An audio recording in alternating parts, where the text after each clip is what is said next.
I'll just make it very brief. I think I'll just read to you. Several people in this room, I think, were on the Child Care Advisory Task Force that looked at the question of barriers to accessing CCAP. And a lot of it was the kinds of things you would imagine. In fact, some of those were in the legislation to look at the process and the application and ELL services and that kind of thing. But I was at least heartened, and I know a report is just a report, but just like we've talked about the household survey, reports can be good tools. And I want you to hear the overall statement that was made by the group of pretty wide-ranging group of people. The changes recommended by the task force reflect the guiding principles established by task force members that CCAP eligibility should follow a child rather than the parents, should encourage continuity of child care, and that services should be easily available and accessible to applicants and participants in convenient locations and at reasonable times. So this whole idea of following the child as much as we possibly can, I think School Readiness Connection's been the best example of trying to break away from some of those rigid rules, and if we can continue to do that and think about it as a child-centered approach, we'll be all better off. In the report, you talked a little bit about access to care for children with special needs. Minnesota has a rich experience of work with partnerships across agencies in support of children with special needs and more positive development for them. It's a great entity that's available to all families in Minnesota and supports all families. The Child Care Assistance Program has some families who present with children with special needs.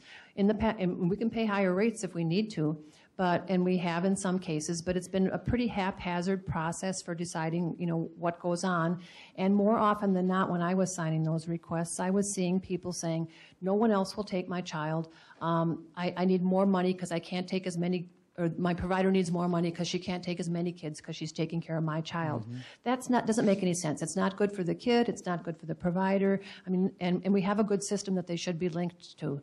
So we're now making purposeful efforts to work with the Center for Inclusive Childcare, to work with the Department of Education, to work with the Department of Education's partners, which are us and health also, and to link these families as effectively as we possibly can to resources that will be available to them long after they're in the Child Care Assistance Program if this works for them. So that's another important piece we have to keep thinking about.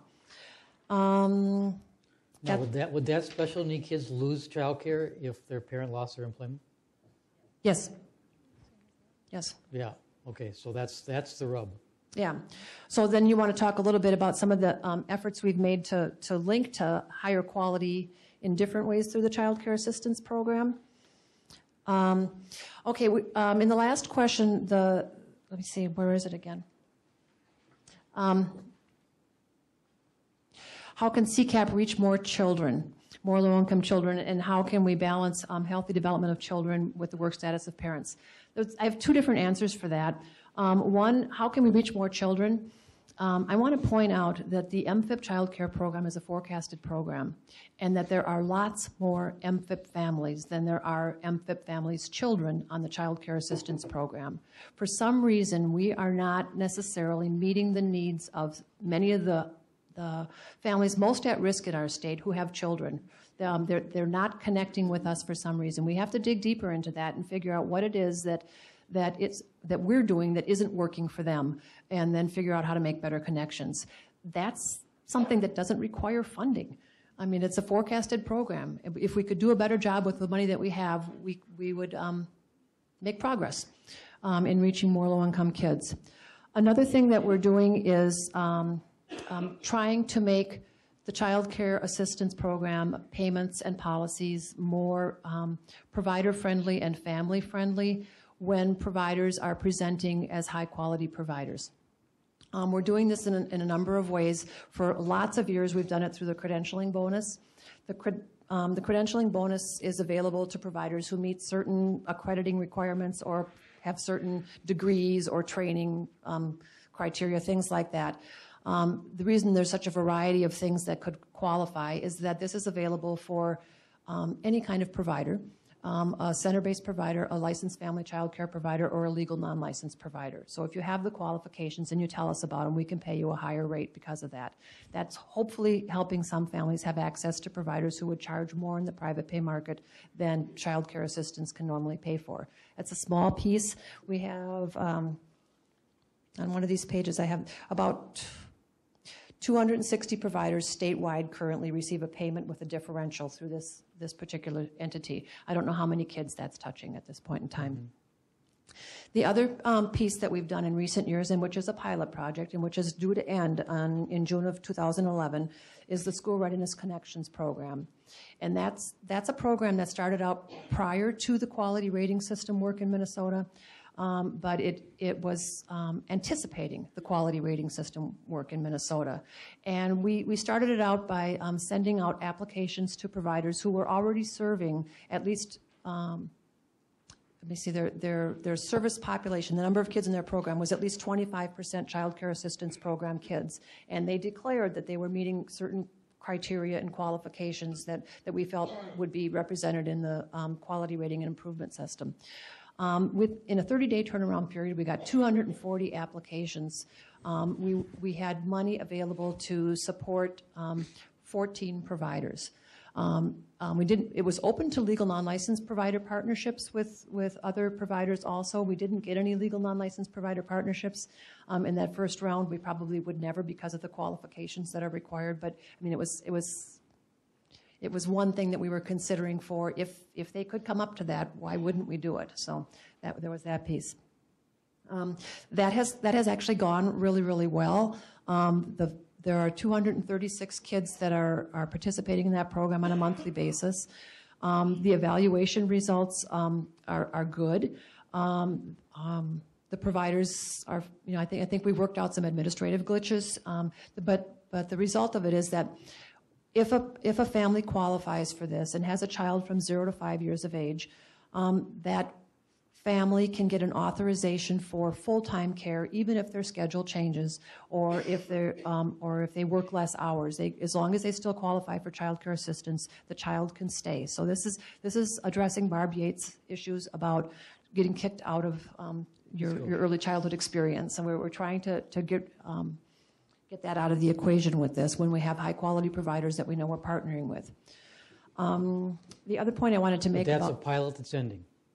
It's a pilot that's ending, right? It's a pilot that's ending. And we pay higher rates for them too. Then, in the second year of the project, we connected some of these we asked these providers to connect with Parent Aware. So they're all being rated under Parent Aware right now, and we're seeing that some of them aren't they're not coming in at 4s under Parent Aware. Some of them are, not all of them are. But I think an interesting part is that we touched a lot of kids because we met the providers and the parents where they were at, and then we will work with them to bring them to the next level. I mean, I think that's an important piece. Parents believe they're choosing providers that are the best providers for their children, and if that's where the parents' trust and choice is, then let's work with it. I'll try to make it quick. I'm going to be bold and proclaim that I would like child care funding in the state of Minnesota serve the developmental needs of children and not be tied to the parent's status on employment. That's what I would like. I had the privilege of doing a small research project. I was able, of homeless families in supportive housing. We interviewed 395 families. Out of that 395 families, 50% of those children, 4 and younger, were not in any type of child care. They were not experiencing any type of early childhood opportunity. Every one of those families are MFIP eligible and Head Start eligible, but cannot get it. The reason they can't get the child care assistance oftentimes is they're dealing with mental illness, the trauma of being homeless, domestic violence. Wilder's report on homelessness clearly ties domestic violence and homelessness, and children are in those homes. The barriers that parents experience in being productive citizens in their life, I do not think our children should pay the price. You're here. We have got to get to the point as a state where we recognize we put our money where our mouth is and say the benefits to our children to access a quality early childhood experience is a high enough priority that we're going to be bold and change how we administer our child care funding and any other funding that is in place for our children. Again, I cannot tell you how profoundly I was impacted by hearing the data about children in public schools not coming to school ready. Those children that are homeless and experiencing the trauma of homelessness are going to be the kindergartners that go into the classroom and create total havoc and sacrifice. They are going to cause the teacher to sacrifice what they can offer to other children. That's not blaming the victim. That's a system that is not working. So that's my opinion on this question, and I feel very strongly about it.